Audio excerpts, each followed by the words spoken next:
ভ্যাম্পায়ারের রক্তচক্র পরবর্তী অংশ অন্ধকারে প্রেম।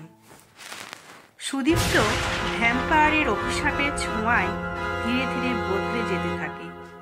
দিনের আলোতে সে দুর্বল হয়ে পড়ে। আয়নায় প্রতিচ্ছবি ঝাপসা, কিন্তু এখনো পুরোপুরি প্রাণ হারায়নি। তার মধ্যে একটা যুদ্ধ চলছে, মানবতার বনাম রক্ত পিপাসা। এই সময় তার জীবনে আসে রূপসা। রূপসা নিশিগ্রামের এক স্কুল শিক্ষিকা, সাহসী মায়াবী চোখের অধিকারী। সে গ্রামের ছেলে মেয়েদের ভয়ের মধ্যে থেকেও শিক্ষার আলো দেয়। সুদীপ্ত প্রথমে রূপসাকে এড়িয়ে চলতে চায়। সে জানে নিজের ছায়ার ভয় কতটা ভয়ঙ্কর হতে পারে। কিন্তু এক রাতে বৃষ্টি আর ঝড়ের মধ্যে গেস্ট হাউসের পাশে অজ্ঞান হয়ে পড়ে থাকা রূপসাকে উদ্ধার করে সে। সেই রাতেই দুজনের চোখে চোখ পড়ে। রূপসা দেখে সুদীপ্তর চোখে ভয়, কষ্ট আর কিছু অজানা আকর্ষণ। রূপসা বলে, তোমার চোখে এত রক্ত লুকানো কেন? সুদীপ্ত চুপচাপ জবাব দেয়, কারণ আমি এখন নিজেকেই ভয় পাই। দিন যায়, এক অদ্ভুত প্রেম জন্ম নেয় অন্ধকারের মাঝে। রূপসা জানে না সে এক অভিশপ্ত আত্মার প্রেমে পড়েছে। আর সুদীপ্ত প্রতিদিন নিজেকে বোঝায় তাকে ভালোবাসা মানেই রূপসাকে বিপদে ফেলা। কিন্তু প্রেম কি এত সহজে থামে? এক রাত, চাঁদ লাল, সুদীপ্ত আর রূপসা নদীর পাড়ে। সুদীপ্ত ধীরে ধীরে বলে ওঠে, আমি আর মানুষ নই রূপসা, আমি রক্তের তৃষ্ণায় জ্বলছি। তুমি আমার শেষ আলো, কিন্তু আমি জানি একদিন তোমাকেও আমি আঘাত করব। রূপসা বলে, তাহলে আমাকেও অন্ধকারে নিয়ে চলো। যদি তাই তোমার সত্য হয়, আমি ভয় পাই না। প্রশ্ন, সুদীপ্ত কি রূপসাকে কামড়ে নেবে, নাকি ভালোবাসা তাকে রক্ষা করবে নিজস্ব অভিশাপ থেকে? রূপসা কি সুদীপ্তকে মানুষ করে তুলতে পারবে, না তার সঙ্গী হয়ে চিরকাল রক্তের নেশায় হারিয়ে যাবে?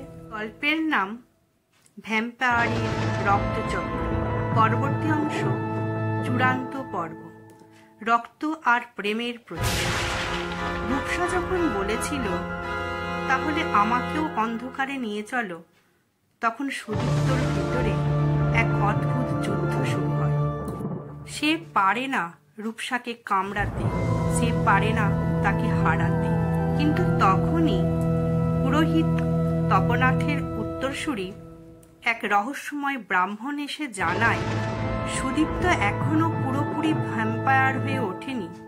একমাত্র উপায় রূপসার প্রেম যদি তার মানবতাকে আবার জাগিয়ে তুলতে পারে, তাহলে সে মুক্তি পেতে পারে। কিন্তু বিপদ তখনই আসে। রাজীব ফিরে আসে, অভিশপ্ত রক্তের উৎস, সেই রায়বাড়ির রক্তপিপাসু রাজপুত্র। সে এখন আরো শক্তিশালী।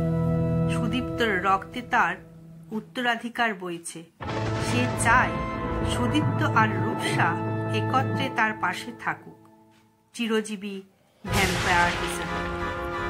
রাজীব বলে, ভালোবাসা তো মরীচিকা, রক্তই চিরন্তন।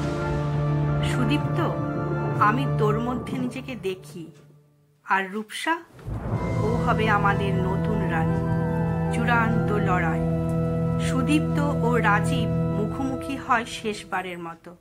রূপসার উপর ছুরি হাতে ব্রাহ্মণের মন্ত্র পড়তে থাকে। তপনাথের শেষ আশীর্বাদ এখন রূপসার প্রতি। রাজীব হেসে বলে, তুমি ভাবো প্রেম দিয়ে অভিশাপ ভাঙা যায়? রূপসা বলে, ভালোবাসা যখন সত্যি হয়, অভিশাপও হার মানে। ঠিক সেই মুহূর্তে রূপসা সুদীপ্তকে চুম্বন করে। তার প্রেমের সেই এক ফোঁটা অশ্রু গিয়ে পড়ে সুদীপ্তর গালে। আর তখনই সুদীপ্তর চোখ আবার মানুষের মতো হয়ে যায়। সে রূপোর ছুরি নিয়ে ছুঁড়ে মারে রাজীবের বুকে। ছুরি ঢুকে যায় অভিশপ্ত হৃদয়ে। কণ্ঠ শোনা যায়, অভিশাপ শেষ হলো, প্রেমের কাছে আমি হেরে গেলাম। রাজীব ধীরে ধীরে ছাই হয়ে যায়। শেষ সকাল, সূর্য উঠে আসে। সুদীপ্ত প্রথমবার দিনের আলোয় চোখ মেলে। রূপসা তাকে জড়িয়ে ধরে।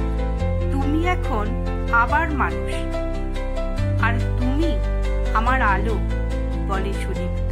শেষ দৃশ্য, সুদীপ্ত আর রূপসা নিশিগ্রাম ছেড়ে চলে যায়, কিন্তু তারা জানে অন্ধকারের সেই গল্প এখনই শেষ হয়নি।